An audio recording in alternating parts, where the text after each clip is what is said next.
So a shoe shiner changed my life. Like with one sentence, a shoe shiner actually, literally changed my life. Okay, so I could tell you that story, but in order to tell you that story, I've got to tell you this story. See, like Gerson, I lived in Switzerland as well. But we lived in Switzerland when I was a lot younger, when I was between the ages of 10 and 8 to 12.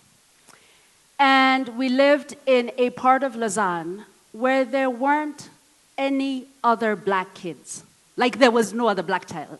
In fact, before we showed up, the blackest kid was this pointy between a South American Argentinian, I believe, and a Swiss called Lourdes. And then we showed up. And obviously, we won, hands down. So, the thing about being different is this, that you will always stand out. It doesn't matter where. We're coming home from school this day, my brother and I. I have like the coolest brother in the world. And we're coming home from school one afternoon. And it's about 3 o'clock. Now, we had been in a lot of school fights. Don't look at me now, hey? By the way, I can swing a mean punch. Ask the other guy at the end of this affair here. And so we're walking home from school, and there's some big kids coming towards us. Now, by big, I mean like 14, 15-year-olds. But if you're about 10, a 15-year-old boy is a big boy. And we knew that they were up to no good because we had encountered this particular gang before. But we were all right. My brother, he's got my back, and I've got his. So we come up to these kids, and one of them grabs my bag. And you know how these school fights go, eh? He grabs your bag, he throws it down, he says something stupid, you say something stupid back. Before you know it, everyone's punching everyone else, and it's a free-for-all. Now, we were smaller, but I can fight mean. I will bite, kick, and then I'm still screaming, eh? I am biting, then I'm going, he bit me. So we have this fight. We had a rule, my brother and I, because my brother was still smaller than I was.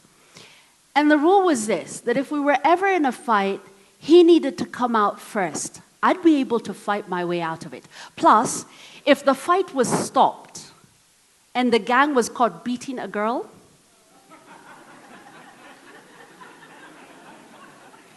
but you see, if it was caught with him, then they'd all get into trouble. So you see, we had this worked out. So we're in the fight.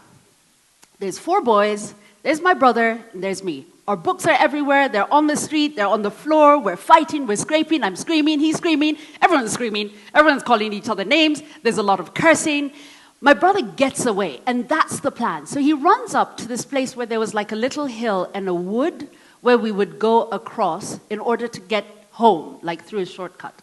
And it wasn't probably twice the length of this room, probably just about twice the length of this room. So he gets to that place where the wood is, and I know he's fine. So now I'm thinking to myself, I ate ugali before I came to this country. I'm going to show you that black kids, they're not like you kind of kids. There were how many of them? Surprise and shock on you. So the fight's continuing, they grab me, put me on the floor. One kid grabs some trees and twigs and leaves and things that are on the side, grabs my arm and scrubs and goes, "Go wash off, Negro." The fight ended that moment. Okay, make no mistake, it didn't end, obviously. There was a lot more biting and kicking and spitting and screaming, but the fight ended. Eventually, someone came by, said something. The kids took off. I collected my books, put them in my bag, which was torn, but my clothing was torn. My brother had gone home, and I walked into that wood. It was dark clay soil, really, you know the gummy type? And it had been wet for a while. And I walked through the wood, and I got about halfway, and there was a tree trunk, probably a root actually, that was stuck out. And I sat on that root. And all of 10 years of age of me thought about the world. And I made a decision. I made a decision about myself. So I went home. I went straight to my bedroom. My mom hadn't arrived yet, but eventually she did. And when she arrived, she could immediately tell that there was a problem. You know how moms are, eh? They're like, they will smell out a problem from like next year, and they will tell you in advance. So she comes in, and my brother meets her at the door of our 2-bedroom apartment in Montelli in Lausanne. And she asks him what happened. And I told you my brother is like cool peeps, huh? You know, like if you had one of those siblings who were always telling on you, like you break something, you're going to be beaten. You know, you don't break it, they're still going to tell on you. You know that? No. My brother, this is how tight my brother and I were. One time in the summer, we had decided that we wanted to catch a blue bottle fly. You know those big ones? You know the ones that land on things that I cannot mention at Engage. Yeah? And I had persuaded my brother to offer a sample, if you can follow my meaning. It was for the good of science, by the way, yeah? The good news was that he offered the sample. The bad news was that my mom came into the room screaming and yelling before we caught the blue bottle fly. But never mind. But you understand me? He's that kind of brother. And I'd said to him, don't you dare tell Mom. And he was stumm. So he looks at me, I give him the look, you know the look, the sibling look, the I want you to talk. I invite you at this moment to talk. He is cleverer than that. He doesn't say a word. My mom can see that I am the ringleader, which I usually was in these matters, but never mind that. This time I had a real cause. And she comes into the room and she says, okay, you've got to tell me what's wrong. We go through this for a time. Mom, what's wrong? Me, nothing. Mom, what's wrong? Me, nothing. Mom, please tell me what's wrong. Me, nothing. Mom, I brought you into this world. I will take you out. You will tell me what is wrong. Me, hold the fort, nothing. After about 2 hours of this, and she's not leaving, I turn around to her, and she sat in the bed, and I say to her, Mom, you must really hate us. Why? Why would you say that? Because if you had loved us, you'd have born us white. I was angry as hell with my mother for the cardinal error of the color of my skin. My mother, she's quick as well. My mother immediately placed a call to my auntie who was living in Kenya. And she said, make a recording from KBC, I think it was the general service that had Kiswahili and then it went into vernacular, and send the tapes to me and send me, so she sent 4 books. She sent Weru Te Wudoma Gikuyu, book 1, book, and book, and then she sent Ivukuria Gai. So here's a little secret.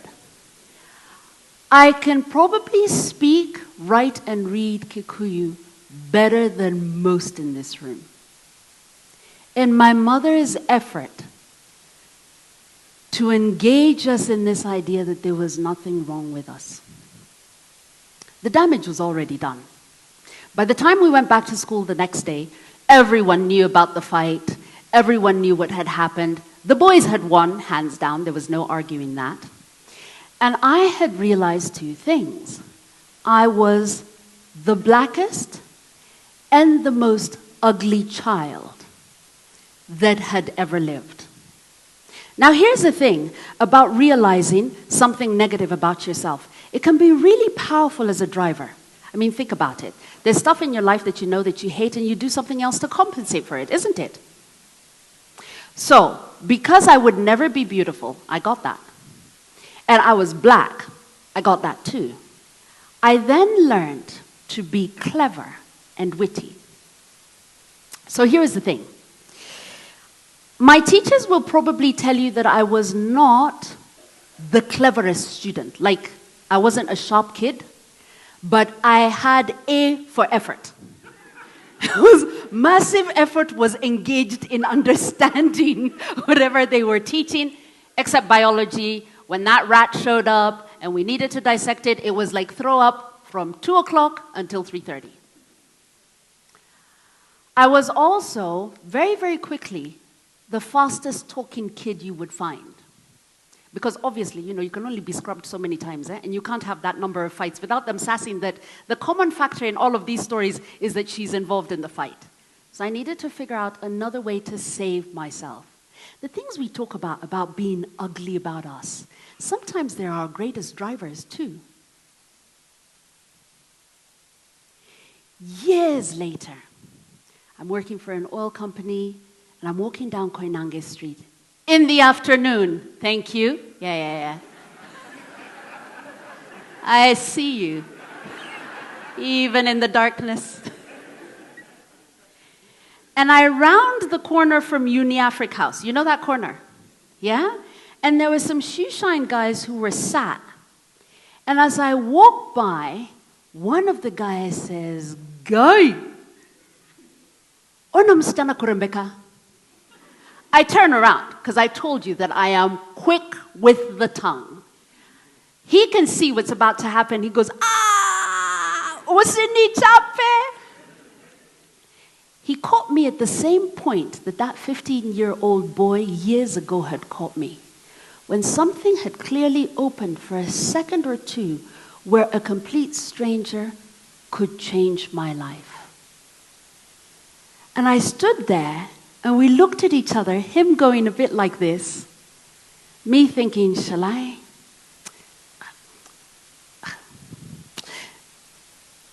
And I walked away. Here's the thing though, in that moment that he caught me, he made me wonder, maybe I wasn't the blackest person, like, I'm not actually the darkest, eh? Because I knew it in my head. In the same way that you might know something about yourself in your head, but in your heart it has never sank, and so you operate like your heart does, not like your head knows. Do you know what I mean? And maybe if I wasn't the blackest, I wasn't the ugliest thing that ever existed. And if I wasn't, then maybe I didn't have to be the cleverest in the room, the fastest speaking, the quick wit. Maybe I didn't have to compensate for something because it didn't exist in the first place, except in my mind as an illusion. Now, make no mistake, this story could have been about anything. If I was the tallest, or the skinniest, or the fattest, or the shortest, or the one with buck teeth, which I was for a while, or the one with braces, which I wore for a while, the one with glasses, whatever the difference was, you know how kids are. We will pick on that difference and hammer on it as though it's the only thing that exists. Hell, I'm talking about kids. You know how adults are. So here's the thing. Maybe that thing that you believe is really ugly about you, number one, may have given you your greatest strength by default. So maybe it wasn't such a bad thing.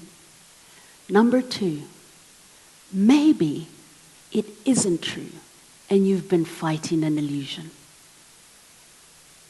I hope to you that you find a shoeshiner in your life that goes, "Guy!"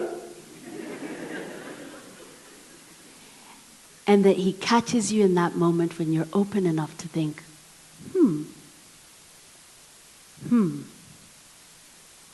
maybe it's not as I thought it would be. Thank you.